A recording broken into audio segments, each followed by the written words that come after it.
인간들은 태어나면서부터 관계를 이루고 삽니다. 친구, 부모, 그리고 동료. 혼자서 생존할 수 없는 인간의 본성이 만든 본능입니다. 그리고 그 본능이 복잡하고 치열한 사회를 만듭니다. 그러다 보니 이런 관계도 흔한 모습이 되었죠.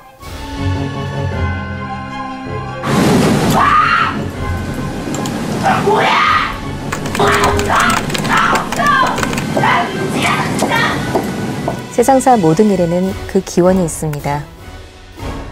이 이야기는 갑질의 기원에 대한 이야기입니다.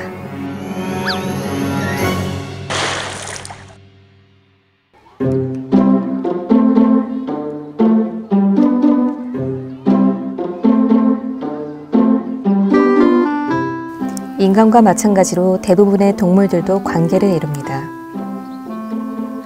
무리를 짓고 다른 종과 공생을 하며 친구를 만들고 서로 사랑을 하기도 하죠. 여기 세상 태평한 녀석들이 있습니다. 꾸벅꾸벅 졸기도 하고 털 고르기도 열심히 내요. 갑자기 녀석들이 사육장 안에 빙빙 돌기 시작합니다. 지금 현재는 얘네들이 이제 한참 쉬고 있다가 이 왕초들, 우두머리들이 이제 운동을 시작하는 거예요. 공간에서 계속 한 바퀴, 두 바퀴, 세 바퀴 계속 운동을 하는 겁니다. 지금 운동한다고 생각하시면 돼요. 아, 지금 우두머리 따라서 운동하는 거예요? 그렇죠.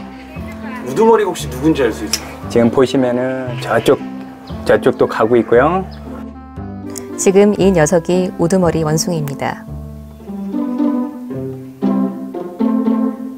모처럼 찾아온 간식 타임. 하늘에서 음식이 떨어지자 녀석들은 정신이 없습니다. 근데 간식 먹을 때도 이제 서열이 정해져 있는 게 그 주운 거를 이렇게 막 자기 몸으로 밀어 모아놔요. 모아놓다 보면 그 모아놓은 그 음식이 바로 옆에 이제 다른 원숭이들이 있어도 그건 절대 못 가져가요.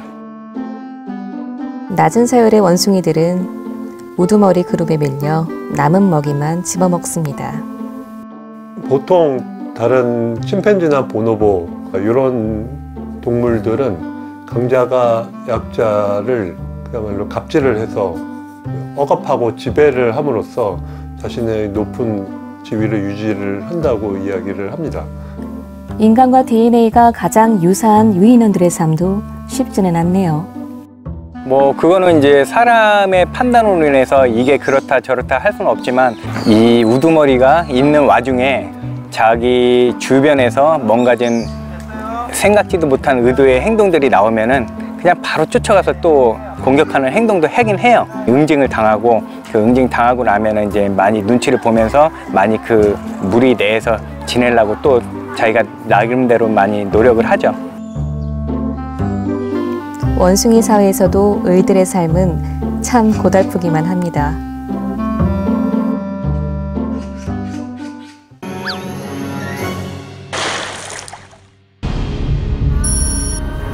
갑질의 기원은 인간의 본성에서 찾아야 할까요? 한 진화심리학자에게 이야기를 들어봤습니다. 갑질을 하는 이유는 다른 동물에서 뿐만 아니라 여러 사람들이 어떤 한정된 자원을 놓고 경쟁을 할 때 말하자면 우위 개체가 되어서 여류 개체를 억압하고 지배하고 더 많은 본식적인 성공을 거두는 것이죠. 윗사람이 아랫사람을 말하자면은 지위사회를 유지하기 위해서 쓰는 한 가지 방법은 아랫사람이 자신을 두려워하게 만드는 것이죠.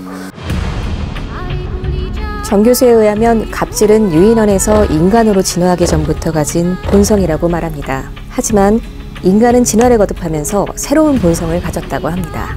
바로 평등입니다. 인류는 탄생과 함께 수백만 년 동안 수렵 채집으로 살아갔습니다. 농경을 시작한 것은 불과 1만 년 전입니다. 수렵과 채집을 하는 동안 인간의 생존에 가장 적합한 본성은 평등이었죠. 힘세고 거만한 사냥꾼 세프가 고개를 몰래 착복하려다 들켰다. 우린 그동안 세프를 사람으로 대접해왔어. 이제 그를 짐승으로 대합시다. 짐승! 우람한 몸집의 세포가 마침내 울음을 터뜨리며 용서를 빌었다. 1960년대 인류학자 콜린 텀블이 남긴 기록입니다. 우리 인류는 수백만 년 동안의 이런 수렵채집 사회에서 명시적인 우두머리가 있는 게 아니라 사람들이 다분히 평등한 이런 아주 소규모의 수렵채집 사회에서 인간이 지난 역사의 99% 이상을 보냈거든요. 세습되는 계급도 없고요. 사람들은 어느 정도 평등하고, 다만 그런 사회에서 어떤 사냥의 1등인 사람, 전쟁의 1등인 사람, 이러한 몇몇 분야에서 자기의 능력을 발휘해서 다른 사람들로부터 신망과 존경을 받는 사람들은 있는 것이죠. 평등으로 진화된 것이 인간의 본성이라면 오늘날 보이는 갑질의 모습은 어떻게 봐야 할까요? 이미 태어날 때부터 이렇게 금수저를 물고 태어난 사람들은 자신이 어떤 특정한 분야에서 전문 영역을 발휘해서 저절로 신망을 쌓아서 높은 자리에 올라서는 게 아니라 단순히 회장님의 손자, 손녀라는 이유만으로 높은 자리에 올라서니까 더더욱 일반 사원들로부터는 별로 안 좋은 눈초리를 사기가 쉬운 것이죠. 이런 영장류들과도 공유하는 오래된 본능인 즉 아랫사람들을 폭압적으로 지배하는 이런 습성을 발휘하면은 이렇게 어떤 집단적인 저항을 서게 되는 것이죠. 진화적으로는 좀 더 오래된 좀 더 원초적인 그런 리더십이라고 할 수 있죠.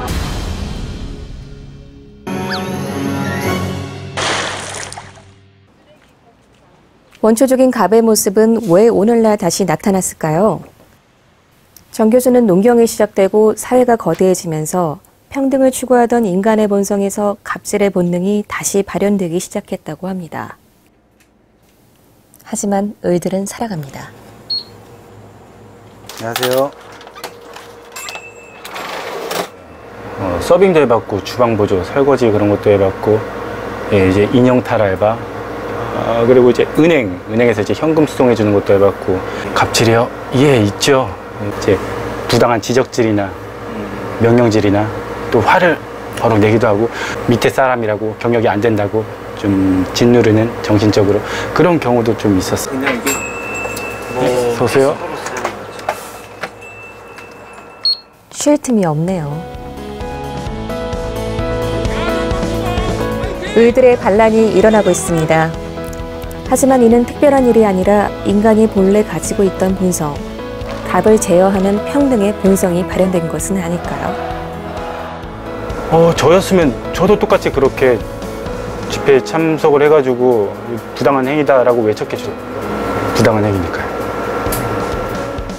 수십 수백만 년 동안 형성된 인간의 본성은 여전히 갑이 을을 지배하기보다는 갑이 을을 잘 이끌고 잘 보호하고, 만약에 갑이 너무 지나치게 갑질을 하면 을들이 서로 연합해서 갑을 다스리거나 몰아내는 이런 사회에서 인간의 마음이 진화됐다는 것을 잘 감안을 한다면은 이런 윗사람들이 아랫사람들을 지나치게 갑질을 해서 집단 전체를 불안정에 빠뜨리는 이러한 사태는 막을 수가 있겠죠.